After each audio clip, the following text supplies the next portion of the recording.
Assalamualaikum warahmatullahi wabarakatuh. Perkenalkan, nama saya Tria Oksaramasari dengan NIM V2324010. Di sini saya akan presentasikan review artikel tentang autentikasi dan otorisasi. Yang pertama yaitu implementasi sistem keamanan berbasis biometrik pada aplikasi mobile banking.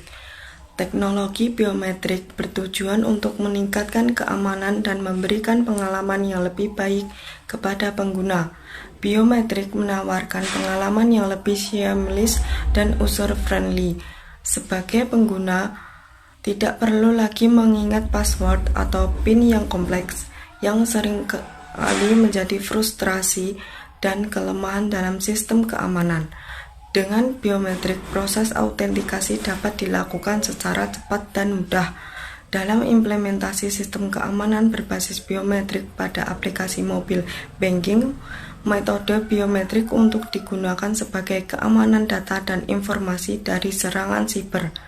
Proses autentikasi dapat dilakukan dengan cepat dan mudah, misalnya dengan menempelkan sidik jari atau menatap kamera perangkat mobil.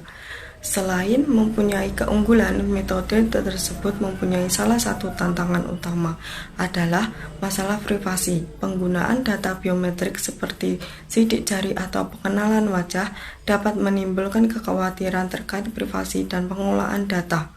Data biometrik bersifat sangat pribadi dan tidak dapat diubah.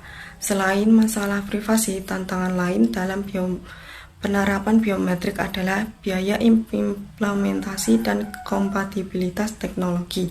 Penerapan sistem biometrik membutuhkan investasi yang cukup besar, baik dari segi perangkat keras maupun perangkat lunak.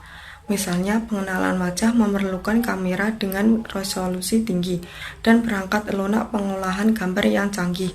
Sementara pengenalan sidik jari membutuhkan sensor sidik jari yang akurat. Selain itu, teknologi biometrik harus kompatibel dengan berbagai jenis perangkat mobil yang digunakan oleh pengguna yang dapat menambah kompleksitas dalam pengembangan dan implementasi. Dan di sini ada hasil plagiarisme dari review artikel tersebut. Kedua, implementasi AS128 pada sistem autentikasi berbasis eKTP dan biometrik di e-voting. Perkembangan metode keamanan ke e-voting salah satunya adalah penambahan sistem autentikasi yang menggunakan RFID dan biometric fingerprint. Penelitian yang berkaitan dengan e-vote atau e-voting dengan keamanan RFID atau sidik jari banyak dilakukan oleh peneliti.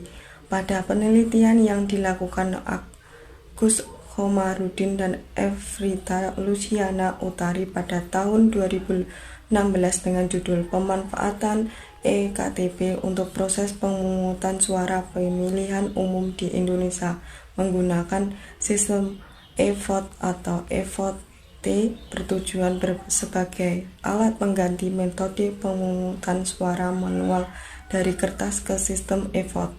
Sementara pada penelitian yang dilakukan PM Benson, Masih T.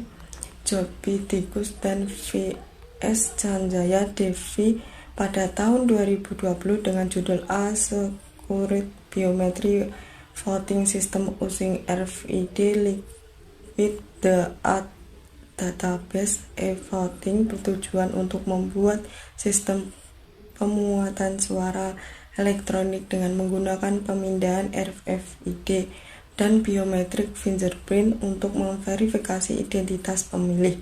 Sistem ini bagus karena dapat digunakan secara legitim dan menghindari suara palsu. Dalam metode autentikasi tetap memiliki tantangan dalam hal keamanan, terutama menjaga kerahasiaan dalam mengirim data dari alat. Salah satu cara untuk meningkatkan keamanan pada e-voting yang menggunakan sistem autentikasi RFID atau eKTP dan biometrik fingerprint adalah dengan menambahkan algoritma kriptografi. Dan di sini ada hasil plagiarisme dari review artikel tersebut.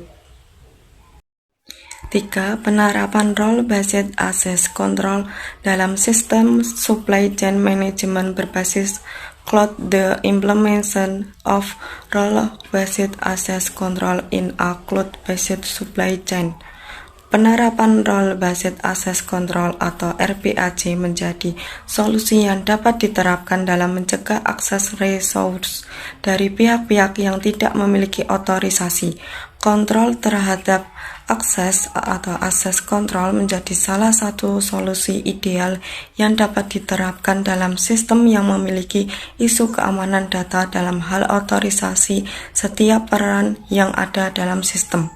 Dalam penelitian yang dipublikasikan pada tahun 2021, RBAC atau Role-Based Access Control menjadi salah satu mekanisme access control yang paling banyak digunakan dengan fleksibilitas dan keamanan yang dapat diandalkan. Pemanfaatan RBAC menjadi salah satu solusi yang efektif dan efisien untuk dilakukan terutama untuk suatu sistem yang memiliki peran stakeholder yang kompleks dan membutuhkan sistem kolaborasi yang tinggi. RBAC memungkinkan tiap modul maupun informasi yang dapat diatur dan dibatasi hak aksesnya sesuai dengan peran stakeholder yang ditentukan terhadap beberapa penelitian yang sudah mencoba pengamanan data berdasarkan peran dengan menggunakan RBAC. Salah satunya adalah penerapan RBAC pada sistem informasi manajemen pendidikan. Dan sini ada hasil plagiarisme dari review artikel tersebut. Keempat, implementasi Role-Based Access Control dalam pengelolaan hak akses koperasi berbasis mobil.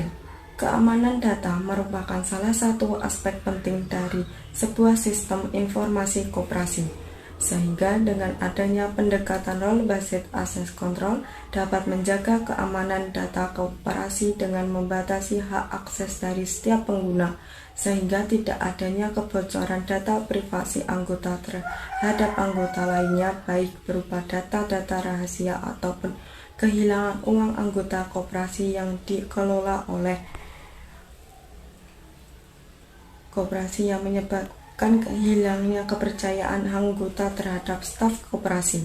Role-Based Access Control merupakan suatu pendekatan keamanan yang fokus utama dari pendekatan ini ialah hak akses atau tingkat kemampuan pengguna dalam mengakses sumber daya dan fungsi sistem yang ada. RBAC memungkinkan pengguna untuk mengakses hanya fungsi atau data yang sesuai dengan kapabilitas atau kewenangan yang dimilikinya. Demikian, keamanan dan privasi informasi anggota dapat terjaga dengan baik. Penerapan tidak hanya menjaga keamanan aplikasi, tetapi juga memberikan kontrol yang lebih cermat terhadap setiap akses pengguna. Dengan menerapkan RBAC dapat menjaga dan mengatur para unsur untuk hanya tetap mengelola aplikasi berdasarkan haknya. Dari latar belakang dan permasalahan di atas, maka peneliti akan mengimplementasi Role-Based Access Control dalam pengamanan basis data pengelolaan hak akses koperasi berbasis mobil. Dan sini ada hasil plagiarisme dari review artikel tersebut. 5. Perbandingan solusi keamanan skala dalam end-to-end. Role-Based Access Control atau RBAC memudahkan pengguna dalam mengakses aplikasi dan sumber daya dengan struktur yang terorganisir. RBAC tidak hanya berfokus pada manajemen akses pengguna, tetapi juga memberikan kontribusi dalam mengatasi tantangan keamanan dan skalabilitas pada end-to-end. Hierarki RBAC ditetapkan oleh administrator yang memungkinkan penetapan izin yang berbeda untuk setiap roles. Dengan adanya roles yang telah ditetapkan, unsur dapat mengakses file dan data di jaring sesuai dengan wewenang yang dimiliki, mengurangi potensi akses tidak sah terhadap informasi dan aplikasi yang bersifat sensitif. RPAC memberikan akses berdasarkan peran dengan struktur hierarki peran yang memberikan keterorganisasi yang baik, cocok untuk berorganisasi besar. RPAC berfokus pada hierarki peran pengguna di dalam organisasi dengan hak-hak akses yang ditentukan oleh peran yang dimainkan. RPAC lebih menonjol dalam kesederhanaan dan struktur yang terorganisasi, lebih efisien dalam manajemen izin. Keamanan data dan integrasi pada NDN dapat dilakukan dengan implementasi enkripsi data, autentikasi, dan tanda tangan digital. Implementasi ini dimaksud untuk melindungi kerahasiaan dan memastikan integritas data dalam perpindahan pada jaringan NDN. Dan sini ada hasil plagiarisme dari review artikel tersebut. Sekian presentasi saya ucapkan terima kasih. Wassalamualaikum warahmatullahi wabarakatuh.